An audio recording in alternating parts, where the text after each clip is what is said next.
You notice it in the shower, walking to your car, lying in bed with the lights off. Your mouth moves slightly, your hands gesture at nothing.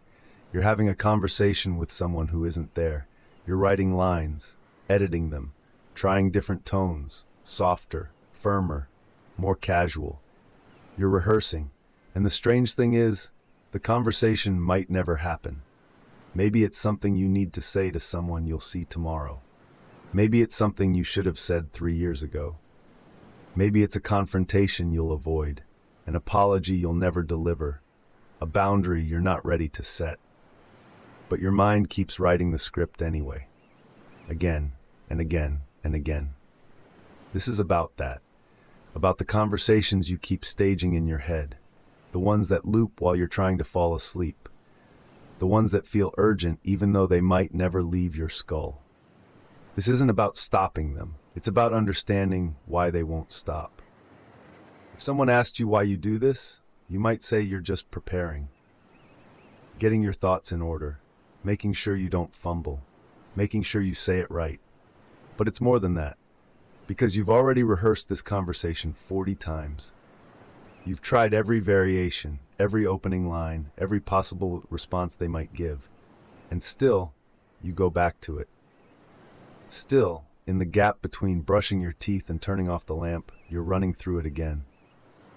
So maybe it's not really about preparation. Maybe it's about something else your mind is trying to do. Something quieter. Something it doesn't know how to say directly. Perhaps the rehearsal isn't for them.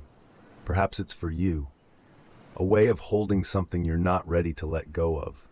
A way of staying close to a feeling without actually having to face it in the real world. The script gives you control. In your head, you can say it perfectly. They respond the way you need them to. Everything resolves. Out there it's messier. Here's what the rehearsal does. It keeps the feeling active, present, unresolved. As long as you're still writing the script, you don't have to admit that the conversation might not happen, or that it already happened and didn't go the way you needed, or that even if you said every word perfectly, it might not change anything. The rehearsal keeps hope alive, or keeps the wound open. Sometimes both. It's a way of not moving on. Not yet. And your mind does this because moving on feels like giving up, like letting them off the hook, like admitting that you'll never get the closure you wanted. So instead, you practice, you refine, you imagine their face when you finally say it. But notice what doesn't happen during the rehearsal. You don't actually say it, you don't send the text, you don't knock on the door. The rehearsal protects you from that risk, from the possibility that they won't care, won't understand, won't respond the way you need. So you stay in the theater of your mind, where you have all the lines, where the ending is yours to write. The rehearsal has another feature. It never quite finishes. You get close, you think you've nailed it, this version feels right. Then you think of one more thing you should add. One word that might land better. One tone adjustment. So you start over, and the script grows longer, more detailed, more perfect. But perfection is a moving target, because the real conversation won't follow your script. They'll say something unexpected, you'll forget your lines. The moment will be nothing like you imagined. And some part of you knows this. So the rehearsal becomes a way of postponing, of keeping the possibility alive without ever having to test it against reality. It's safer in your head, safer to keep refining, safer to imagine their reaction than to actually see it. And your mind will keep you in this loop for as long as you let it. Because the loop serves a purpose, it keeps you busy. It keeps you from feeling the deeper thing underneath. Which is often not about what you need to say, but about what you need to accept. Sometimes the conversation you're rehearsing isn't the one you actually need to have. You're rehearsing the breakup talk. But what you really need is to admit you're already gone. You're rehearsing the confrontation with your boss. But what you really need is to acknowledge you've outgrown the job. You're rehearsing the apology. But what you really need is to forgive yourself first. The script in your head becomes a placeholder, a way of circling the real issue without landing on it, because landing on it would mean doing something. changing something, letting something go, and you're not ready. So you rehearse, you refine, you imagine, you stay in the space between decision and action, where everything is still possible, where you haven't committed to anything yet.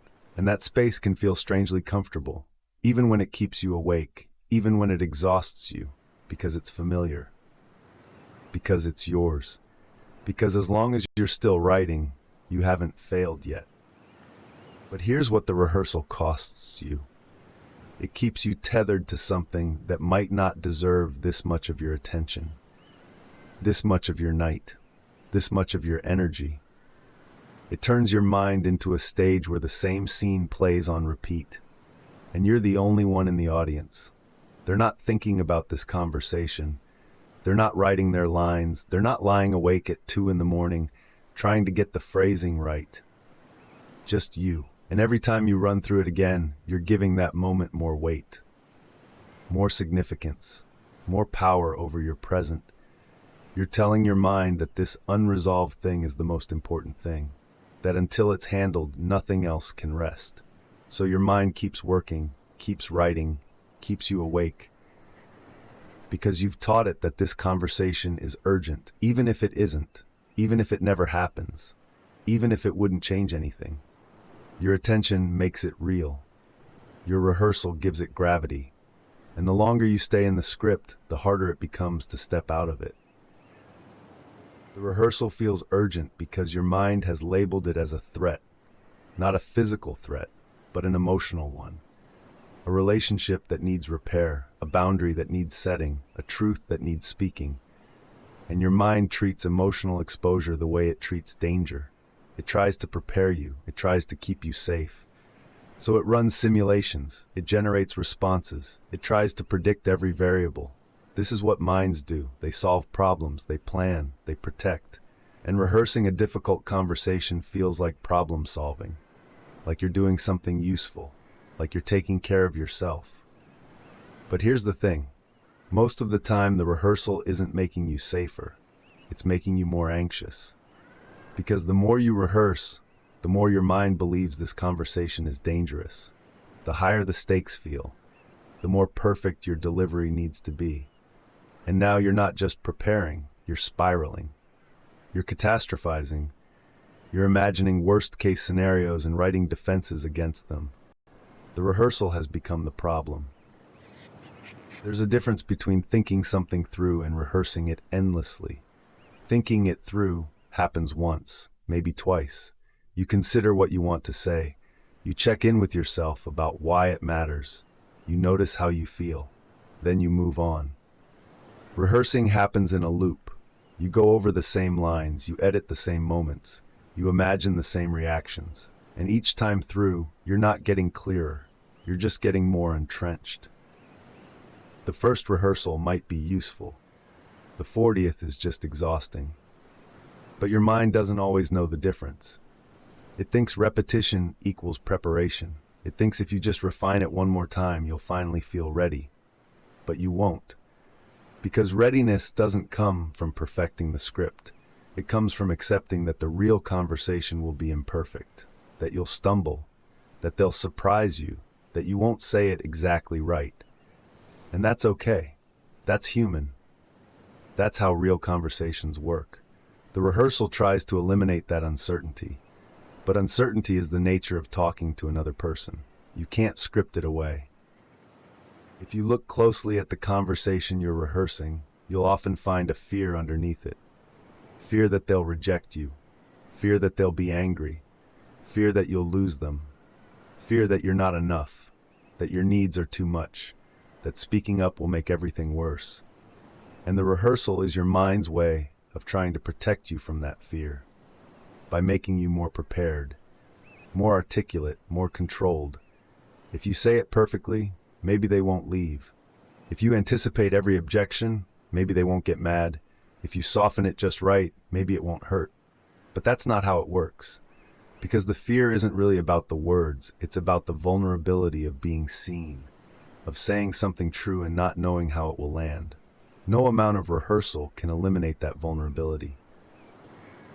The risk is in the showing up, not in the phrasing, and your mind knows this on some level. So it keeps you rehearsing, keeps you in preparation mode, where you're still in control, where nothing has been risked yet, but nothing has been gained either.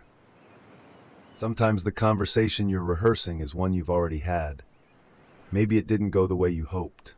Maybe you froze. Maybe you said the wrong thing. Maybe they didn't hear you. And now you're rewriting it in your mind, over and over. You're trying to undo what happened, trying to say what you should have said, trying to get the closure you didn't get. But you can't rehearse your way back into a moment that's already over. You can only replay it, edit it, imagine it differently. And each time you do, you're reopening the wound, reminding yourself of what went wrong, reinforcing the belief that you failed.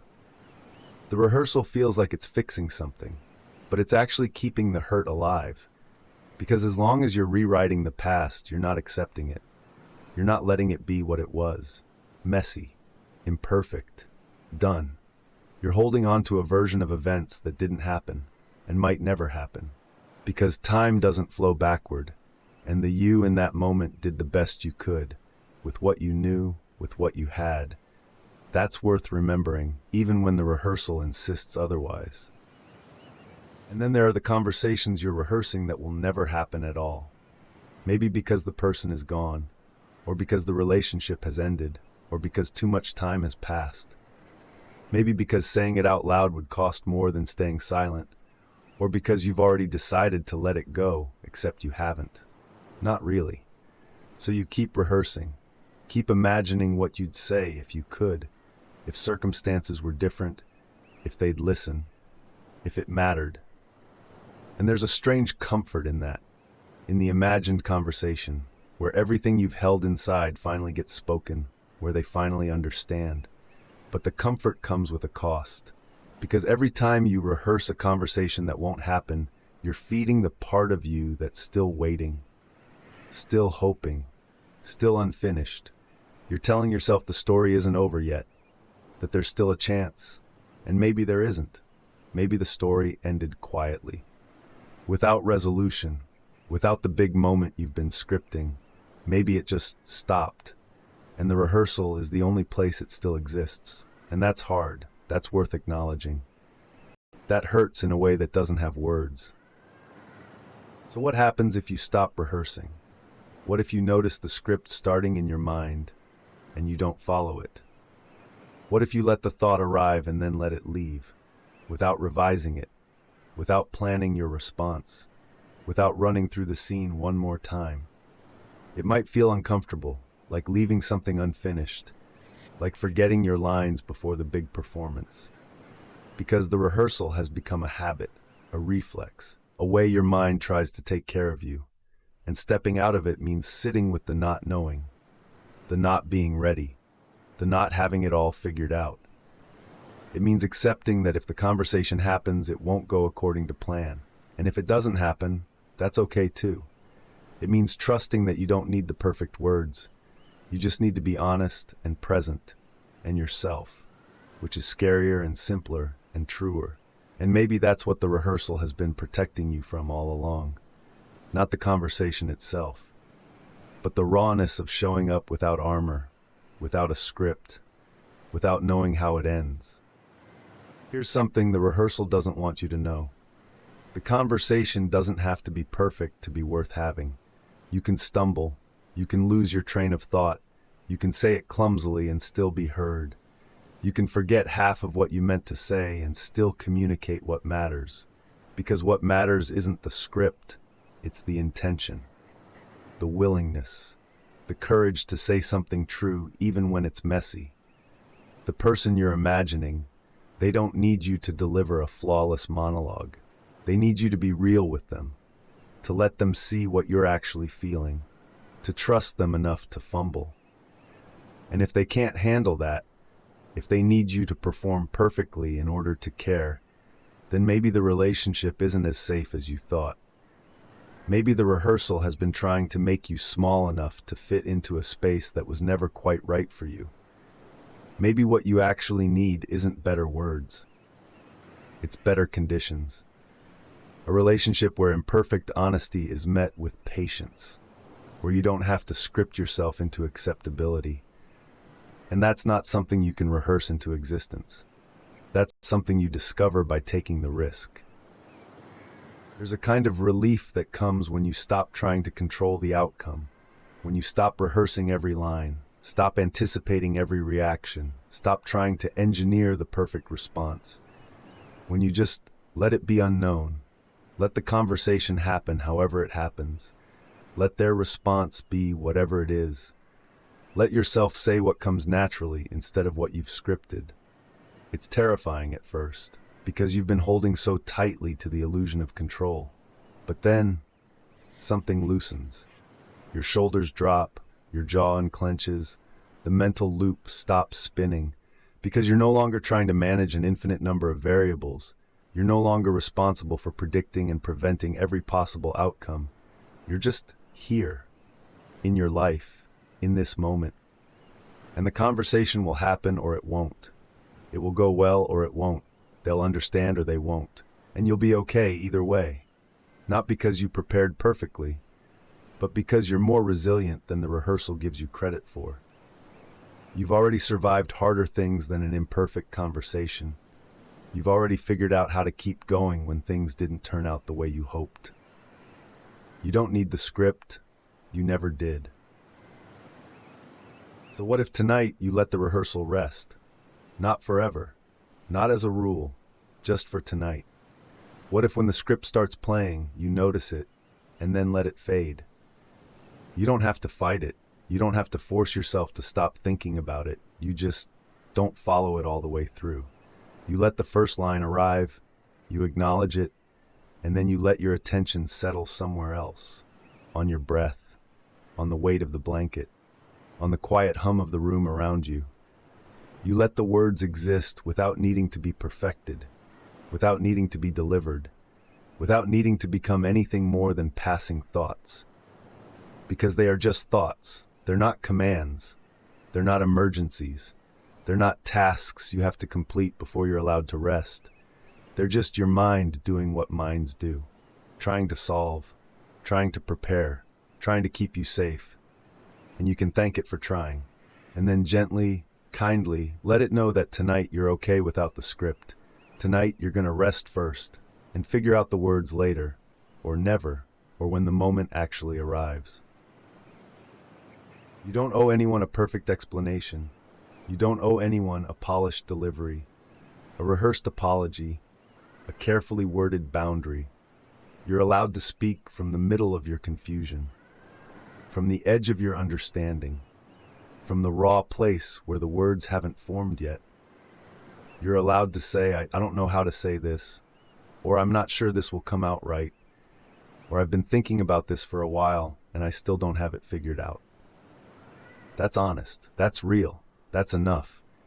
The rehearsal wants you to believe that you have to earn the right to speak by being articulate, by having all the answers, by saying it so well that no one can misunderstand or dismiss you.